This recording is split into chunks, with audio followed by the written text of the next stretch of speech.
अस्सलामुअलैकुम, खुश आमदीद। आप देख रहे हैं वॉइस काउंसिल और मैं हूं उमर। आज की इस वीडियो में हम एक बार फिर से B4U ग्लोबल SRG के हवाले से डिस्कशन करने वाले हैं। रिसेंटली अगर देखा जाए तो B4U ग्लोबल के मुतासिरीन को लेके एक न्यू कंपनी तश्कील दी गई थी जिसका नाम आप सबको मालूम है, कैशवर्थ। चाहे कान इधर से पकड़ लें उधर से पकड़ लें, ये कंपनी जो बेसिकली जिस वजह से चल रही थी वो B4U के एग्जिस्टिंग मेंबर्स या B4U के मुतासिरीन ही थे जिनकी बदौलत ये कंपनी इसमें इन्वेस्टमेंट हुई। लोगों ने इस पे एतमाद किया और ये सोच के एतमाद किया कि शायद यही वो वाहिद ज़रिया है जिससे हम अकोमोडेट हो सकते हैं। इसके अलावा कोई और हमारे पास ऑप्शन नहीं है, कोई और हमारे पास वे नहीं है जिसको हम ऑप्ट कर सकें। तो आहिस्ता आहिस्ता करके सब लोगों ने अपना रुख इस तरफ किया।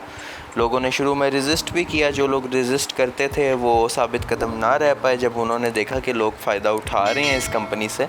तो अल्टीमेटली वो भी इस कंपनी को ज्वाइन कर बैठे और सिर्फ गिने चुने लोग ही अब रह गए हैं जिनको हम फिंगर टिप्स पे गिन सकते हैं जिन्होंने कैशवर्थ नहीं ज्वाइन की होगी, और वो 25% अमाउंट पे करने की हैसियत भी रखते होंगे। अगर इसके बरक्स देखा जाए तो काफ़ी ऐसे मुतासिरीन हैं जो कि गुरबा हैं, जो अफोर्ड नहीं कर सकते, जिन्होंने वन टाइम तो इन्वेस्टमेंट कर दी थी, अपना सारा सरमाया लगा दिया था, अब उस पर वो 25% भी पे नहीं कर सकते। इतने बुरे उनके हालात हैं। इसमें मज़दूर लोग भी आ जाते हैं, यतीम लोग भी आ जाते हैं और हैंडीकैप्स भी आ जाते हैं जिन्होंने फ़िलहाल कैशवर्थ को ज्वाइन नहीं किया। और अगर देखा जाए तो ये फ़रवरी मार्च में स्टार्ट हुई थी और अभी जो मंथ चल रहा है वो अगस्त का है। तो ये तकरीबन 4-4.5 माह ही हुए हैं तो कैशवर्थ मुश्किलात का शिकार हो चुकी है। आप लोगों के सामने ही है, लोगों की डिबेट्स शुरू हो गई हैं कैशवर्थ के अंदर।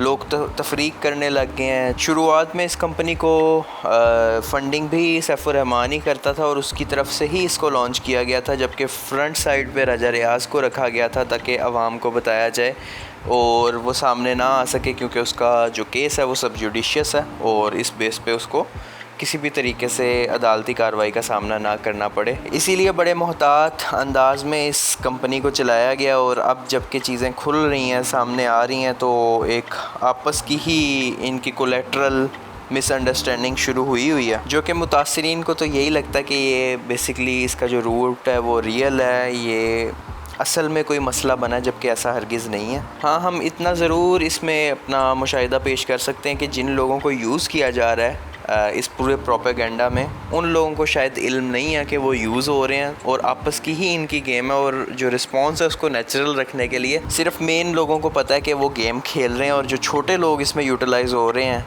उनको बिल्कुल भी नहीं पता। बस किसी ने किसी के कान धरे हैं और उसने आके शुरली छोड़ी और उसकी रिटेलिएशन में तीसरा बंदा आके उसका जवाब देने अपने चैनल पे बैठ गया। तो ये इस तरह नेचुरल रखने के लिए ना चीज़ों को किसी को बताया नहीं गया, किसी को अंडर कंसिडरेशन नहीं लाया गया कि ये हम प्लान करने जा रहे हैं। जबकि जब ये इनका प्लान सक्सेसफुल हो जाएगा, उन आवाम को मुतासिरीन पे ये इम्पेक्ट चला जाएगा कि हाँ वाकई में कोई मसला हो गया, फिर ये आपस में अंदर अंदर से सब कुछ सॉर्ट आउट कर लेंगे। और जो मेन प्लेयर है इस तमाम हरकत व सकनात का, जो करता धरता है सैफुर रहमान, वो सबको बिठा के एक पेज पे ले आएगा बाद में और वो यही कहेगा कि मुतासिरीन के सामने हमने ये प्रिटेंड करना था और आप लोगों को इसलिए उस टाइम नहीं बताया गया, इसीलिए आप लोगों से ये टास्क करवाया गया ताकि मुतासिरीन इसको नेचुरल समझे, रियल समझे, जबकि ऐसा हरगिज़ नहीं है।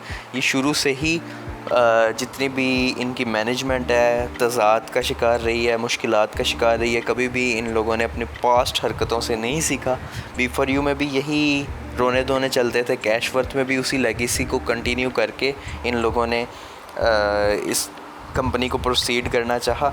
और अब चूँकि ये मुश्किलात का शिकार है, एक प्रोपेगेंडा शुरू हुआ है कि ID नंबर 1 2 3 4 5 किसकी है और किसको रेफरल कमीशन जा रहा है।